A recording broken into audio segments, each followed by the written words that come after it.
Good morning, everyone. Welcome to those who battled across London to be here in the room this morning. Great to see so many people made it, and of course, an equally warm welcome to everyone joining us online. When we came up with the idea for this session, the concept was that we were going to look back at all the policies that had been announced in 2025 and think about what they would mean for decarbonisation and for growth in 2026. I never imagined when we were talking to the Energy UK team that things would still be rather fluid. I know we've got the BIC and the bus and the supercharger. I know we've had announcements about solar panels. And of course, yesterday, the Warm Homes Plan arrived. And we've all been scrabbling to read that before this morning, I'm sure. But we still await the Future Homes Standard. But all of this stuff is in flux at the moment, which I think makes this morning's conversation all the more topical, all the more interesting. In this morning's session, after a short set of introductions from me, we're going to hear from each of our panel members in turn and hear their views on the topic of how will clean heat bring growth in 2026? We were chatting just before we started, and already the long list of challenges and obstacles we face as a nation to make that a reality came tipping out. So I think it's probably going to be quite a lively set of panel presentations and indeed a lively Q&A. We'll move straight into Q&A afterwards. I would ask that you keep your questions for the panellists until the Q&A, but please be thinking all the way through what questions you would like to ask. Greedily, I might use the chair's prerogative to ask the first question. That's just to give you all time to think about how you want to phrase your question. When you do ask a question, please let us know who you are and any affiliation, and also please wait for the microphone that will be coming around so that we can all hear you and everyone online can hear you as well. I hope we'll have about half an hour for the Q&A. But I want to reassure everybody that we will finish promptly by 10 a.m. One other ask from the team here at Energy UK. On your chairs, you will find a feedback form. They would be extremely grateful if you would fill that in. The input is very useful and they'd be most grateful.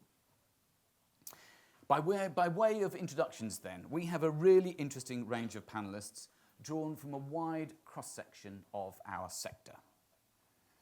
All share an interest in decarbonisation, all share an interest in growth in 2026. To my left, we're fortunate to have Kenza Bennis, who is Head of Analysis here at Energy UK. Kenza brings a wealth of retail energy experience, and indeed, she previously worked at Ofgem on market stabilisation and reform during what was quite a troubled time. This morning, Kenza is going to touch on the economic opportunities presented by clean heat and how we can bring down bills so that clean heat is a more attractive solution for households.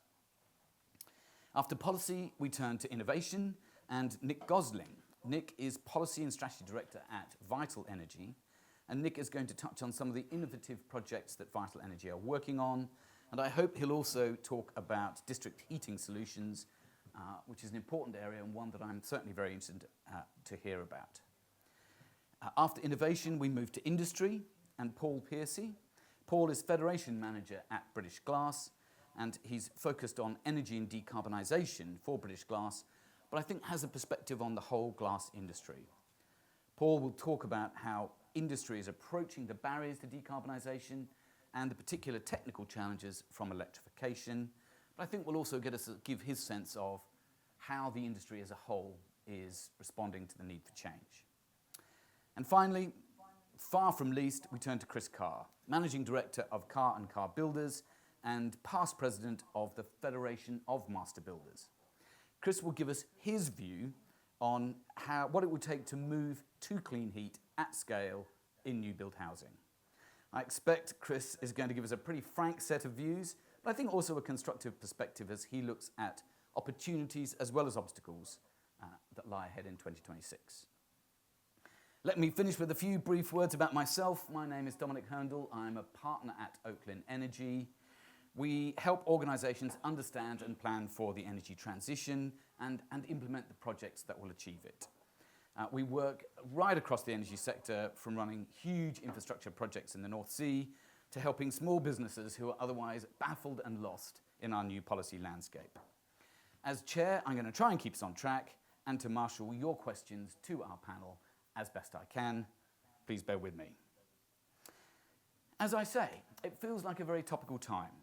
Extraordinary scenes at the World Economic Forum this week. The Warm Homes Plan landed yesterday. I finished my skim read of it last night at about 10 p.m. Actually, full disclosure, a colleague of mine at the back did the proper read and I read his summary. So I'm extremely grateful. Not everyone has that luxury. But I hope, Kenza, you may have had a sneak peek at what was going to be in the document, what is in the document, and you can give us a more thoughtful and thorough overview of what it means for us all. Kenza, why don't we start with you? How can clean heat drive growth in 2026? Thank you, Dominic. Thanks everyone for coming today. So I'll be talking about the potential for clean heat, and so give you a bit of justification for why we are pushing for more policies, more clarity, and more support. When we talk about clean heat, we talk about replacing traditional fossil fuel systems with electric heating. I'll start with how heat pumps as a technology can support growth. So heat pump manufacturing was identified as a growth driving sector within the clean energy industry. The domestic market for heat pumps is massive. And although this is due to a relatively low uptake, the demand for heat pump is increasing. However, it's also increasing at the global level, and the demand for heat pump, both the demand for heat pump and the production for heat pumps at the international level are growing, and so that we are not reliant on that for our transition. We should take the opportunity to strengthen the domestic market and the heat pump manufacturing industry. So it's both a necessity and an opportunity, and that often goes along. Heat pump manufacturing was identified as a frontier industry within the government's industrial strategy. And good news is, from yesterday's announcements within the Warm Homes Plan, the continuation of the heat pump investment accelerator was confirmed, which will represent £90 million in funding, which is meant to match the target of 70% of heat pumps being installed by 2035. So that's yesterday's good news. I will sneak in some of the good news from yesterday's announcement within my remarks. Then we've got heat networks, another way of lowering emissions and improving energy efficiency. With heat pumps, it currently meets around 2 to 3% of the UK overall demand for heating, and the CCC has estimated that this could go up to 18% by 2050. And the investments in developing this infrastructure has been estimated upward recently to £100 billion by 2050. And another good news from the Warm Home Plans yesterday, that includes and confirms further capital support under the Green Heat Network Fund, being granted £195 million per year during this spending review. And to finish with relating clean heat opportunities with the economies, let's talk quickly about jobs and skills. So the Heat Pump Association estimated an increase of 800% in FTE installers by 2028. And heat networks on the other side will create significant number of jobs, particularly in construction. So during the construction time and in construction in terms of sector. And on the most optimistic side of things, the Green Heat Network Fund says that every 1 million of grant invested in the sector would generate around 30 direct and indirect jobs, meaning hundreds of thousands of jobs will be created by 2050 through heat networks. I'll move on to how clean heat supports decarbonization. That's perhaps where things look a little bit less rosy, because decarbonization is where we have some areas, industry and buildings, is where we have seen the least progress. Just to give you an idea of where we are, emissions from buildings make up almost 20% of UK emissions. So let's talk about quickly targets and ambitions. So the CCC identifies that by 2040, heat pumps will heat around half of the homes, with annual installs reaching 450,000 by 2030, and that was confirmed by the Warm Home Plans yesterday. The current take-up of heat pumps is far behind the trajectory we need to hit carbon targets. We are only in the tens of thousands. On the industrial energy demand, and to stay on the same timeline, by 2040 electricity demand will meet 61% of industrial energy demand, up from 26% today. And so the major source of heat in industry are replaced with electric options, so electric boilers, electric oven, electric furnaces in the glass sector. And a good surprise yesterday, WHP mentioned the development of the biomethane and hydrogen industries as an alternative to electricity when it can't be replaced by electricity. So that was also a good news for the industry. I will finish with bills. So clean heat should bring bills down. And clean heat should and must become the cheapest form of heat for the widest possible adoption of these technologies to happen and electrification to become a reality. And at the same time, bills are just too high at the moment, and this is where the opportunity lies. And this is a very good illustration of how the transition must and is expected at lowest costs. So here our panel is a business panel, so I'll focus on non-domestic and the business bills. 97% of businesses are worried about their energy costs, and that is for a reason. On average, we've seen an increase of 69% of electricity prices and 62% of gas prices between 2021 and 2025. And it depends on, so if we can break this down across different business size, but energy and businesses are a bit more complex. It's not about size only, it's about usage, it's about sector, so it's not so relevant to go over business sizes today. But one pattern we observe is how the increase is always higher for electricity than for gas. And that takes me to the solutions we need, the policy changes we need to make this universally the case across businesses. We've identified somehow 3 types of policy changes that could happen, 3 buckets, I would say, not 3 policies, 3 buckets. One is about reviewing the structure of the bills for non-domestic customers. And we push for the same type of changes on the domestic side, but it takes a different forms on the non-domestic side.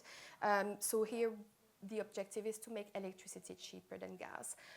We've had a paper from last year that shows that there's a potential to reduce electricity prices by up to 15% through rebalancing the cost of the bill. So this should come along, of course, with some compensation and some targeted discount for the gas user, for the intensive gas users, and that's why we did support the targeted electrification discount ahead of the budget. And yes, we were a little bit disappointed to not see this go ahead at the autumn budget, but we are ready to present our views when consultation is launched, hopefully soon. We also would like to see a bit more incentives in the form of subsidies. So that is similar. So the TED, the Targeted Electrification Discount, falls into this bucket as well. And that would support heat networks. That would support the decarbonization of space heating. So and we would like government to keep looking at specific support to help different kind of businesses based on their usage. So as I said, usage is a major feature of businesses. And to finish, there's also the idea of stronger regulation and monitoring. So the non-residential sector could perhaps we would expect from regulation to rise the minimum efficiency standards. And there has been a good news at the Warm Home Plans yesterday. The FHS and FBS, Future Home Standards and Future Building Standards, will ensure that the new homes, so 1.5 as they said, and new buildings are built with clean heat and low carbon technologies. So that is a good news. And we would also like to see a stronger consumer protection system that allows building to negotiate their contracts better. Regulation has a role in here by either providing incentive for connection to heat networks, for example, or developing frameworks such as the regional energy spatial planning. I'll just finish with a positive note from yesterday's WHP key announcements that are worth highlighting today. 15 billion pounds investments represent the largest ever public investment in home upgrades and that will unlock around 38 billion pounds in total investment during this parliament. That equates 5 million homes to upgraded by 2030 and a potential of 18 million new jobs by 2030. Excellent. Thank you, Kenza. Thank you. Lots in there. I mean, Warm Homes Plan alone gives us a huge numbers and a really broad set of policy changes. I think we jumped very quickly to air source heat pumps as being the answer, and in many countries and many settings they are. But Kenza, you touched on sort of different sorts of heating. So we turn now to Nick to say, what else could we be doing, or where else could we be turning, and what other things should we be thinking about as we think about how we try and achieve the things that WHP is pushing us towards? Great, thank you. And thanks for inviting us to be part of the panel this morning. So I'm here to represent Vital Energy. We have around 850 employees in the UK currently, of which 62 are on our apprentice programme, working in conjunction with Salford College. You asked me to talk a bit about innovation, so I'll just share with you some of the projects that we've been involved in for a number of years, which we think are innovative and shape the way for future opportunity. I'll give you a few examples. So in Leeds, we recover waste heat from an energy from waste plant, transport that heat into the city centre, connect to a number of city council buildings, commercial buildings, around 2,000 homes currently connected. And that scheme, has gradually grown over the years to join and connect court buildings, etc. In Glasgow, we've built the Queen's Quay project, which is a river source heat pump that boosts hot water from the River Clyde, as you can imagine, up to a usable temperature and connects to multiple private and public sector buildings. Up in the northeast, in Seaham Garden village, we're building a mine water heat pump based system that takes flooded mine water, warm water, boosts that up to a temperature to feed to new housing, which is currently being built. So there's a number of examples of innovation. We're also assembling our own heat pumps at a larger commercial scale, not residential scale, recognising the huge growth opportunity in that sector and the lack of supply chain.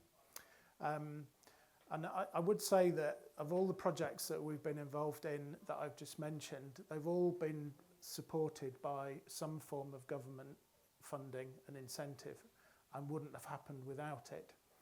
And whilst we very warmly welcome the support that's provided by the Green Heat Network Fund, we believe that heat networks are going to need a little bit more support in order to bridge the very important part of affordability of heat. So cost of low carbon heat is higher than cost of low carbon heat is higher than the cost of high fossil fuel heat. So in order to make low carbon heat affordable when connecting to a heat network, we need to find ways of doing everything we can to bring down costs, but we think there is further support needed beyond the Green Heat Network Fund. So in terms of policy challenges, cost of heat is number one for me. So thank you. Fascinating. Thank you, Nick. As someone who's spent quite a lot of time sailing on the River Clyde, I never would have thought of it as a source of heat, I have to say. But amazing that we can do that now. And I think you touch on a really key theme for today's discussion, that question of cost. Kenza, I know you touched on how we can bring cost down for houses, and it's good that even just things like rebalancing bills might help. But there's a lot that we're going to need to do, and I think we'll come back to that theme of incentives. Do we have an incentive to adopt, or do we need to be driven, and do there need to be subsidies? But it's a very different situation in the world of industry. The challenges are even larger. Much of industry is based on this concept of high carbon usage, and a classic example is glass manufacturing, which makes Paul the perfect person to talk to us about his view of how industry is responding to these challenges, and is there hope for growth, is there change coming? Paul. Good morning, everybody, and thank you again for the invite to be part of the panel. I'm just going to give you a little bit of an overview about what the glass industry in the UK looks like, talk a little bit about the barriers, and then talk about policy and what's happened and what further policies we need. So the glass industry in the UK is basically three primary sectors, which is the container glass industry, which is wine bottles, jam jars, beer bottles, etc. The flat glass industry, which is making the commercial and domestic windows that we see in all the buildings around in London. And the other one is the glass wool sector, which is insulation, loft insulation, the stuff that you get in your loft, and sometimes it's quite prickly. That is a glass product as well. So they're the three main glass sectors in the UK. We did have lots of other sectors in the past, but unfortunately those have been lost, and now those are imported. And I think that's the critical thing that I wanted to get across here, is that the glass sector is one of these foundation industries that we talk about, similar to steel, similar to the chemicals industry. And we are internationally competitive, so if we aren't competitive in the UK and we can't make things competitively in the UK, we will close and we will just import that product. We're always going to need glass, whether it be for putting our wine or whiskey in, or for putting into our windows. So it's really important that we look after these foundation industries, because they will be vital for us as a nation to get to net zero. So just a little bit of stats. The glass sector uses around 6 terawatt hours of gas a year and around 1 terawatt hour of electricity a year. So as you can see, we're primarily gas focused, and the furnaces are the predominant gas user on site. We produce about 1.5 million tonnes of CO2 a year, and we melt about 1.3 million tonnes of glass a year as well. So on average, 80% of the CO2 emissions that the glass sector produce is down to the combustion of fossil fuels on site. And that is the big Achilles heel for the industry, as well as other foundation industries. So the biggest step change for carbon for the glass sector is the fuel switch. And I think the other important point to get across here, the fact that we are at risk of carbon leakage as a sector, and all my member companies, barring one that's actually UK manufacturer, are global companies. So when they're looking at investment in the company and decarbonisation, they're looking across the whole of the world. You know, where's the most efficient place to do those decarbonisation projects? If it's not in the UK, it won't happen in the UK. It's as simple as that. You know, so it is. We need the UK to be competitive in terms of if we are to get that growth that we all want. In terms of barriers, there is some technical feasibility issues, but electrification and hybrid technology, so what I mean by hybrid is very high electric and then probably natural gas to be then hopefully replaced by hydrogen. They are available technology and have been built in the EU. So there is fully electric furnaces being built in the EU as we speak, and hybrid technology as well is already being built in Germany. So, you know, these are technically feasible. There is some work that needs to be done on CCUS and using higher levels of hydrogen over 20%, but we think we could use up to 20% mix of hydrogen in the natural gas. I won't go into the full details of absolutely everything today, but we do have a British Glass net zero strategy online on our website, which goes into a lot more detail, but I can't cover absolutely everything today in terms of the feasibility. But other options are, we can use biofuels. Again, there is some issues about availability and whether or not that will be used for aircraft and maritime going forward. And obviously the glass industry will have to have that at a competitive price, which currently isn't.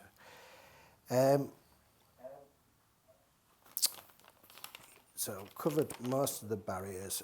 In terms of the big barriers that we've got really are economics and the infrastructure, and I think those have been covered to a certain extent. In terms of hydrogen, as people will know, there is a business model out there at the moment. So actually, you know, it is quite attractive for those glass sites that are actually in the clusters, but the vast majority of industry aren't in those clusters. We've only got 2 sites in the HyNet clusters that are going to have hydrogen probably by 2030. Electrification is still not cost competitive with natural gas at this moment in time. Even the electrification, you won't have the carbon emissions on top of that, so you don't have the carbon taxes on top. Still not quite there in terms of, there still is a disparity between the electrification and natural gas. In terms of biofuels, as I've already mentioned, they're really not cost competitive. And there still is some issues around availability and sustainability as well of those fuels. And in terms of the infrastructure, it's the speed and the cost of connections for my members, you know, anywhere between 5 and 12 million for that connection for electricity, which is a huge cost, especially when the OPEX costs you know, aren't financially viable. And the other thing as well is that those connection timeframes need to align with the asset rebuilds.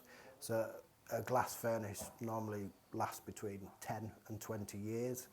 So you know, if we are rebuilding a furnace, it needs to be able to get that connection when that rebuild is happening. And if it doesn't, then unfortunately it's unlikely to fuel switch. So how has the government helped so far? Well, it's been a year of acronyms, and I think we've heard a lot of acronyms already this morning. But in terms of my sector, it's the Industrial Supercharger, so the BIS, which has helped remove some of the policy costs in terms of RoFit, CFD and capacity charges. Then there's the NCC, so that's the network charging compensation, which has gone from 60 to 90%, which again is also, it is helping in terms of that economics, in terms of electrification. The CAS, the Connection Accelerator scheme, again, which is hopefully going to help in terms of that infrastructure and in terms of getting those connections in time. In terms of what more is needed, just to sort of finish off on this, and I think we did cover it a little bit, but electrification business model that is similar to the hydrogen business model. Electrification in the glass industry is the most efficient way of doing it. And unfortunately, actually, at this moment in time, people are looking at hydrogen just because it's economically viable rather than electrification, which is more efficient. So we really need something to sort of rebalance that to make sure that there's a business model for hydrogen and electrification. These are already in the EU countries, so Germany has got a CFD scheme. And it's really the wholesale price now that's a problem for EII sectors. The policy costs have, to a certain extent, been dealt with. And then the CAS scheme, so the Connection Accelerator scheme, was in the industrial strategy, and it was supposed to be launched by the end of last year. The details of that are still very, very slim on the ground. So we would like to see, how that scheme is actually going to help with those connections and how we actually apply for those. And then I think the last one is the indirect cost compensation, which is another. It's looking at the indirect carbon cost that the glass sector is paying at the moment. And in the EU, they have looked at this list and they've included the flat glass industry and the container glass industry. So we are lobbying the government to make sure that we're also eligible for that as well, just so we remain competitive and we get the investments in the UK. There you go. Very good. Thank you, Paul. So I guess it seems like in industry, particularly in glass, but in industry, there are solutions, whether it's hydrogen, whether it's electricity. We have to be competitive on cost to attract that investment and get a good return on the capex, and at the same time have a competitive product. So it's about affordability that drives adoption. And where I'm going with this is I'm queuing up our last panelist, Chris Carr, who is going to talk to us about the world of housing, particularly new build housing. And I think one of the themes that I'm expecting from Chris is, we can change, but it's going to be expensive. And how are we going to do it? Chris, yeah, am I on the right? You're on the right track, yeah. Thank you and good morning. I mean, you brought a house builder in from Grimsby, doesn't seem right for this sort of occasion. But I did work on the Zero Carbon Hub for 5 years. I've been working on the Future Homes Hub since it started, probably 4 or 5 years ago, and I'm still on some of their panels there. And I also was Vice Chair of the UK Business Council for Sustainable Development. So for a builder from Grimsby, it's quite an odd situation. But I want to start by setting out some context around the SME and micro house builders, because the reality is we're very different from those of a major PLC company. For most small builders, clean heat is not a top priority. We're fundamentally reactive in business. If I ask an SME developer what's keeping them awake at night, it's not clean heat, it's planning, it's infrastructure, it's building regulations, sales rates, access to land, developer finance, all those sort of things come first. And the ongoing labour shortages, which is actually quite keen into this industry, or the new industry. But there's no lack of interest or goodwill, it's simply commercially reality that we operate in. By contrast, the larger developers have dedicated technical teams, sustainability teams focused on net zero, carbon reduction and clean heat, as well as influence in the new future home standards. They understand the policy direction and have the scale to move with it. Most SMEs do not have that capacity, which is what we're looking for, is clarity, simplicity, consistency of policy that really matters. From a personal perspective, the type of energy we use to heat or cool a house is almost secondary. What really matters to me is whether we're accepted by the planners or building regulations. But we also need to know where the clarity is, and we also need the bigger issue, obviously, is the amount of energy we're using in new homes. So not the energy we're using, but purely the amount of it. And so, we're still building homes that are far too energy hungry, poor design, in some cases poor quality build. I'd rather deliver a home that's heated by gas and very little consumption than an all-electric home that leaves occupants with high monthly bills. So the good design, one of the things we're still doing now, and it's quite easy to see if you drive past I won't name names, but a PLC company on the outskirts of the towns you're building, those designed the houses that were there 30 years ago. Nothing has changed. We fundamentally need to change the design of new properties. We need to put unequal pitches on roofs, so your south side of your roof is probably 2/3 to 1/3 of your pitch. We need to look at airlocks. That's the one thing we do in all our new properties. We airlock the entrance lobby. We call them boot rooms and anything technical or fancy that people like. But it's to stop the air loss from the property. All new properties you walk into now, you undo the front door, into a hallway, the hot air rushes out, the cold air rushes in. So there's no point in putting clean energy into these sort of buildings unless we build better quality. Overheating's a big issue again, so we're doing more with shading. But we have shading where in the summer it casts a shadow, but in the winter when the sun's lower, you get solar gain. So it's all about design and build, and that's the critical thing. Orientation, we also build around the sun. So on our property, you go down the street of one of our sites, a living room might be in the front of one, but the bedroom will be in the front of another. And it's all about, and these are bungalows that sometimes we build. So you build around the sun, keeping the cooler rooms cool during the day, and then working on that sort of initiative to be energy efficient. So if you get the fabric of the property right, you get the design right, which is critical, which means you should see completely new designs of properties. Then, like I say, it doesn't really matter what we heat them in. At the moment, I'm trialling 2 electric homes. We're on a site of, I think, 98 units, and it's all gas. And I'm trialling 2 because I feel that because I'm advisor of the Future Home Standards, I should practice what I preach. So I'm trialling it out. It's worked fairly well. The fabric of the building has been a different way. We're now on 100 mil cavities with a PIR board, which is the insulation, like polystyrene insulation. We've had to drop off that because we haven't got the skills of the bricklayer to use a handsaw, because he needs to lay bricks, then he needs to get a handsaw and cut the 8x4 panels to fit into your cavity. If you have gaps in that, it fails. And if a bricklayer thinks, well, I can lay bricks and blocks, but I don't want to get involved in that. At the moment, we're having joiners working with the bricklayers. The bricklayers will put the skin up on the outside. The joiners will then come put the panelling up on the inside, and then the bricklayers will then come and do the block work on the inside. So it's all these type of different way of working. But we're trying to do a whole package. So I was a bit worried about using someone to do my PV, some to do the battery storage, someone to do the electric heating, someone to do the hot water, the tech, the battery charging. Because if it failed, they'd all blame each other. So what I did is use one company, we used a company called Wonderwall, and I said, you design and deliver the whole project. Then if there's any fault, I'll go back to one company and have a go at those. So we're using Mixergy cylinders, the Wonderwall home energy implementation stuff. We're not using air source heat pumps. I'm trying infrared.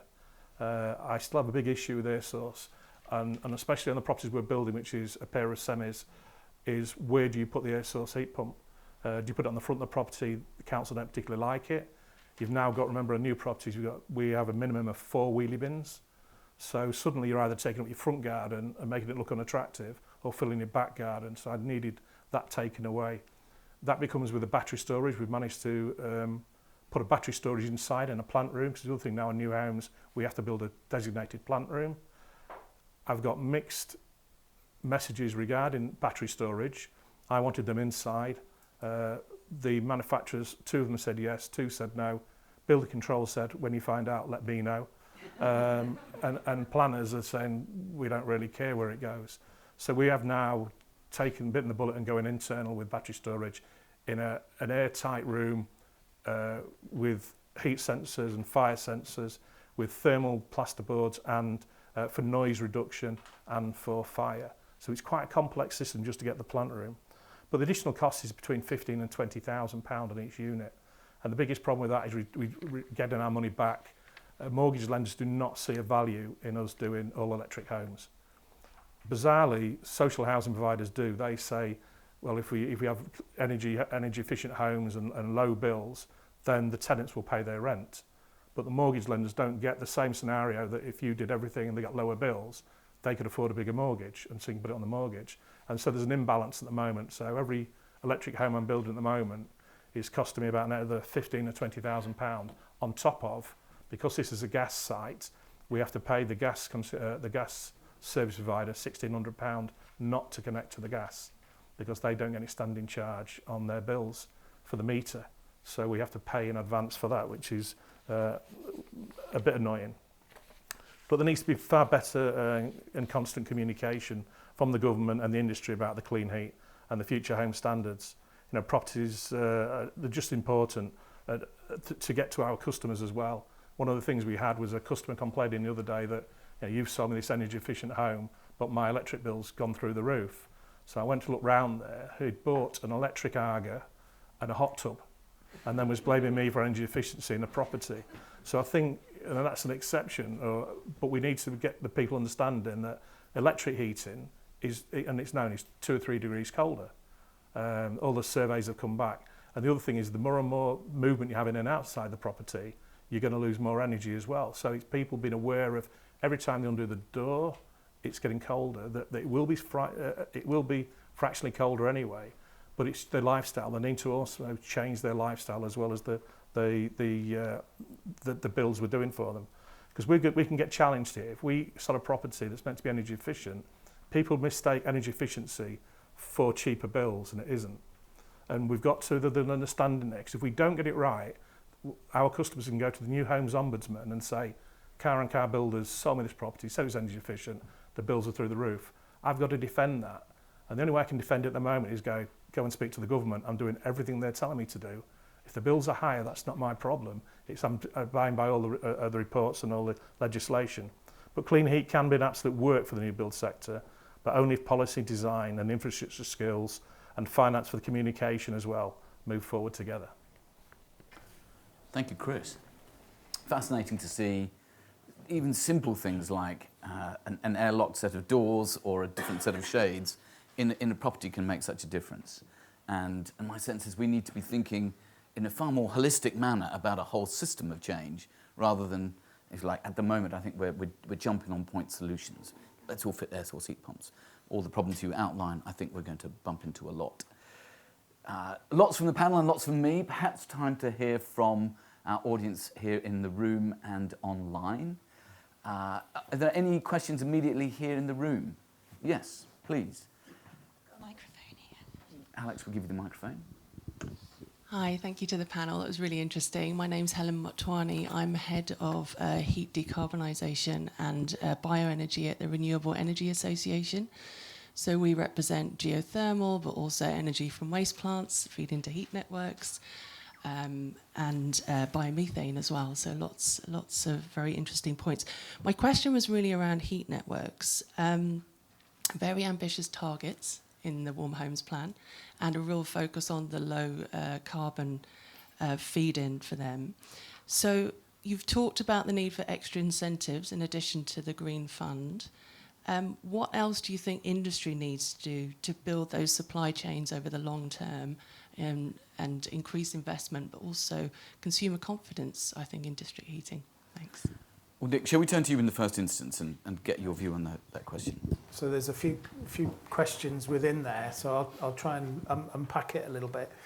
So I think you asked about what other policy support mechanisms might be needed, and what can industry do to bridge the gap between low carbon heat and high carbon heat.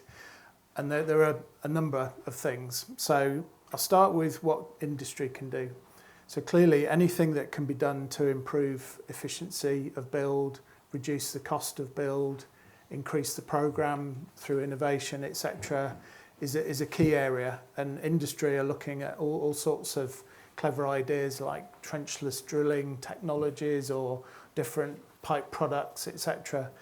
From a perspective of sort of policy support areas, currently a heat network would, if it's, I'll assume an electrified heat network using a heat pump as a heat source, it would have to buy electricity on the retail market that pays all the levies that any other user would pay. So anything that can be done around reducing the cost of electricity, such as the targeted electricity or electrification discount that Kenza mentioned, would be very welcome.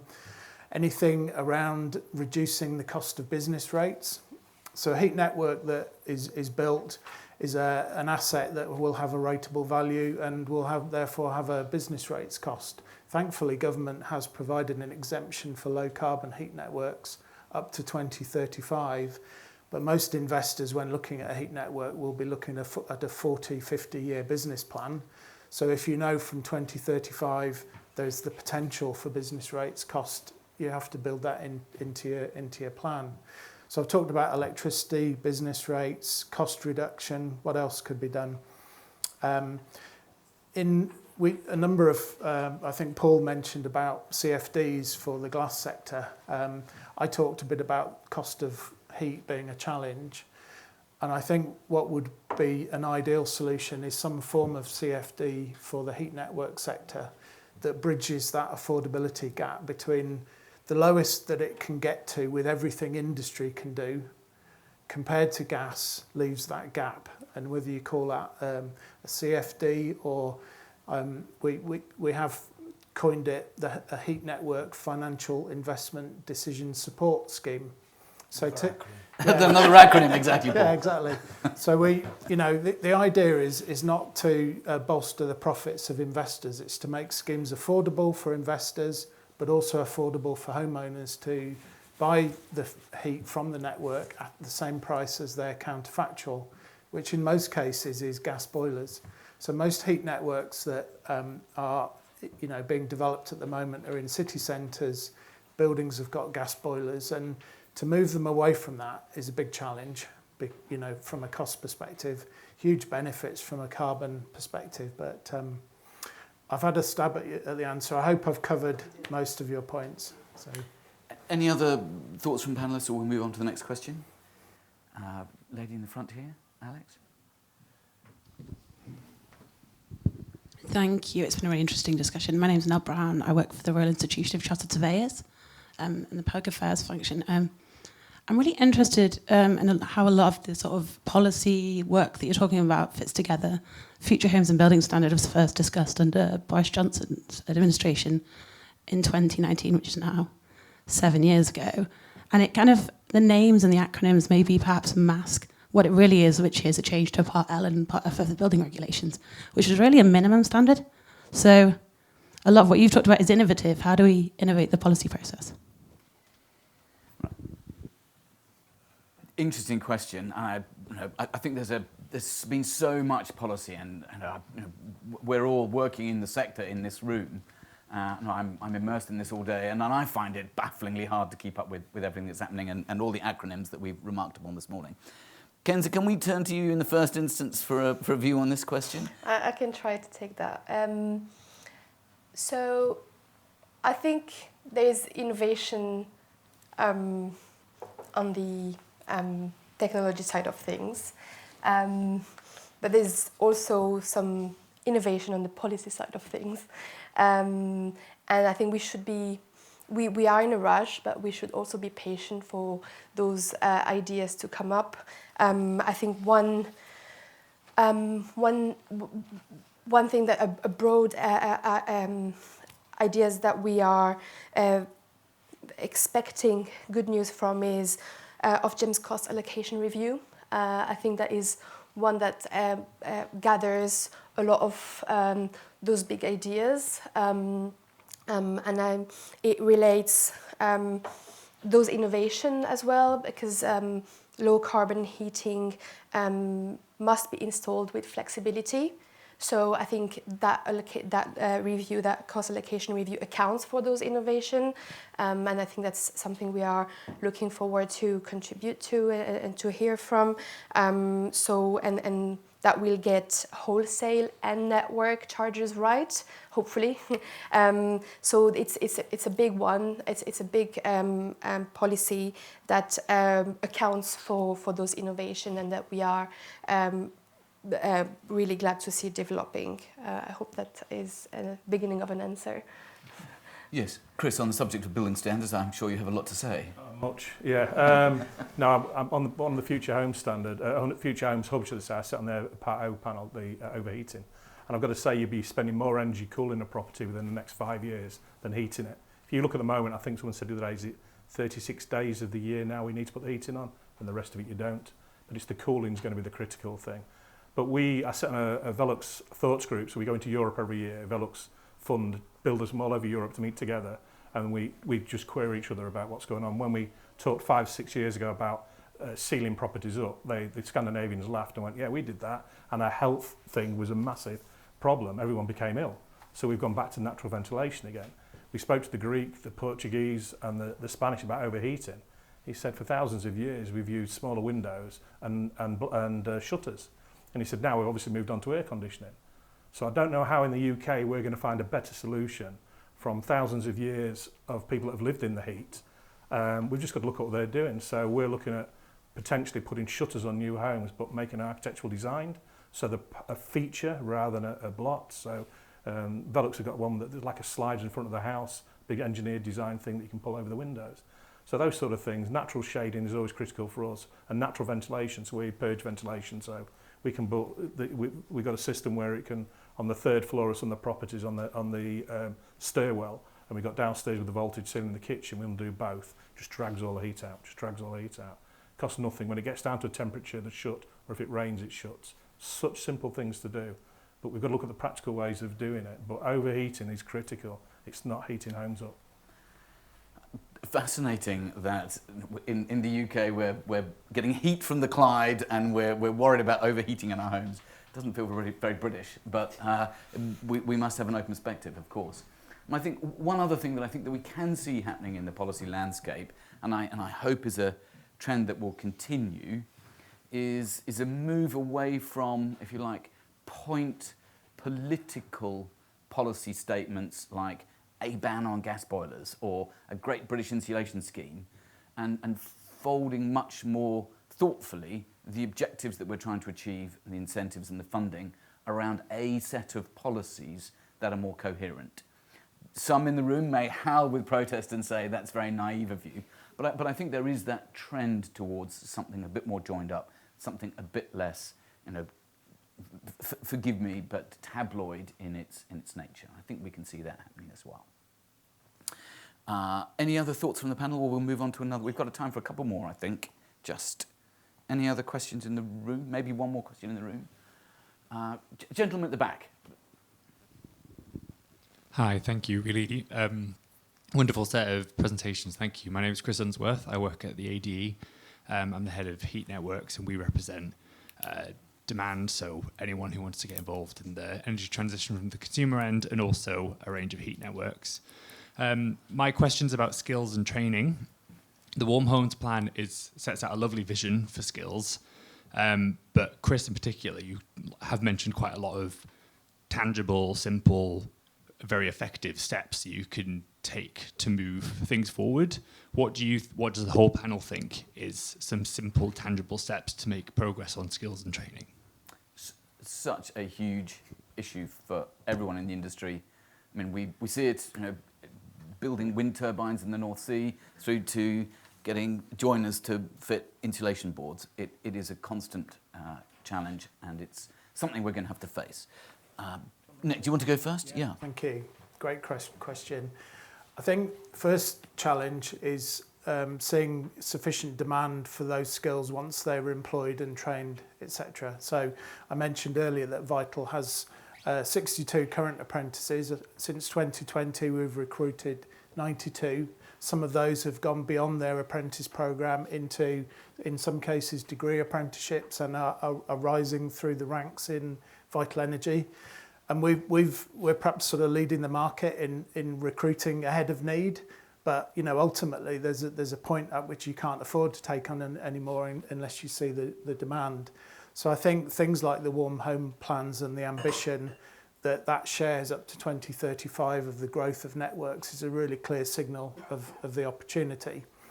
The next thing I'd say is that we, despite having a good number of apprentices, would like more, and we struggle to find people who want to join the industry. So I think there's a huge point about awareness of the energy transition and low carbon sector as an attractive area for people to go to work in. So I think there's a lot of communication needed around the opportunities, and it's something that can appeal to people right across the job spectrum. This is not just high degree level people. It can be, 16-year-old school leavers, etc. So right across the spectrum, there's jobs for everyone. And I think you mentioned a statistic of 30 jobs per £1 million of spend or something like that. So if you multiply that by 100 billion, which is the planned, I know that's an aggregated number, not per year, but I think, based on that, we probably need 50-ish thousand people in the heat network sector. So we've got to be recruiting and training really hard over the next few years in order to get anywhere near that 2035 target. So there's a few challenges in there, but I think the first thing, and great news about the ambition in the Warm Homes Plan. So Certainly no end of ambition, that's for sure. Anyway, Chris, Paul, do you want to? Paul, perhaps you, and then we'll go to Chris. Yeah, I mean, in terms of the glass industry, I think engineers is a big thing, but manufacturing in general in the whole of the UK is a hugely ageing workforce. Not many young people coming in to the industry. Well, no, I was just going to say the point was about, that it's about education and making sure that kids know about the glass industry and where it's wanting to go, etc. So I think something around the industrial strategy, there wasn't really a great deal in there about skills. So how does the industrial strategy, how do we, look at skills in terms of that? But engineering is a big area that we're not training enough people in universities and things like that. So I think it's one thing that we need to look at, because engineers we need for all of this to happen. And it's not just engineers as well. We need people across the industry. But manufacturing will fail if we don't get those people coming into the industry. So yeah, it's a really important point. And Chris, a final word from you. Yeah, I mean, there's two. One, getting people in the industry. We're known as an industry as last resort. You can't get a job anywhere else. The careers teachers that will go into construction. So we have that negativity. The biggest thing at the moment is the upskilling of the existing workforce. A bricklayer that finished his apprentice 30 years ago has never been upskilled for 30 years. Electrical and mechanical get upskilled all the time. That's part of their CPD. So we've got to get now the basic trades upskilled, as well as mechanical and to be fair, the electric heating and the plumbing side of it. We're trying to merge companies together almost to say that there used to be dividend of a plumber and electrician.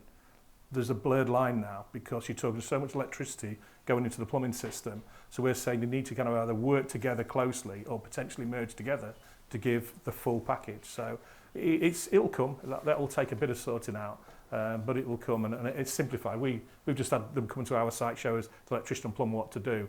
It took them less than a day. They get it. They'll come do the commissioning at the end, the other company, and they'll just check they've done everything right. So if they've done one, it's replicated. It's not a problem. So I thought it was going to be a big issue, and it's not. We could talk about that issue all day, I'm sure. But we're at the top of the hour. So to sum up, the question is, what drives growth? I think at the simplest level, adoption drives growth. We need to see adoption for people to begin to create an industry around this change that we need to make. The problem is we don't have the demand at the moment to drive that adoption. And whether it's skills, whether it's investment, whether it's cost competitiveness, or whether it perhaps willingness, we need to create that demand. And I think, as we've talked this morning, the bewildering array of acronyms that we as industry professionals are wrestling with, there's no way the public are going to understand this, and there's no way that a lot of industry is going to get on board with it. So my sense is, as the framework of policies begins to come together, what we need to do is a lot of communication.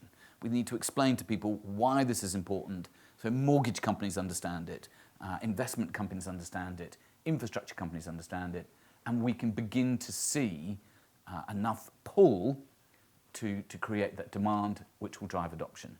In the 60s we had the national adoption of North Sea natural gas, and we had cooking on gas, and there was a national communications campaign. My hope is that DESNZ and others out there are planning a similar campaign to drive growth in 2026. It only remains for me to Thank you all for either making it to London here in the room this morning or for joining us online. I hope you will also join me in a quick round of applause for our panellists and their views and answers to questions.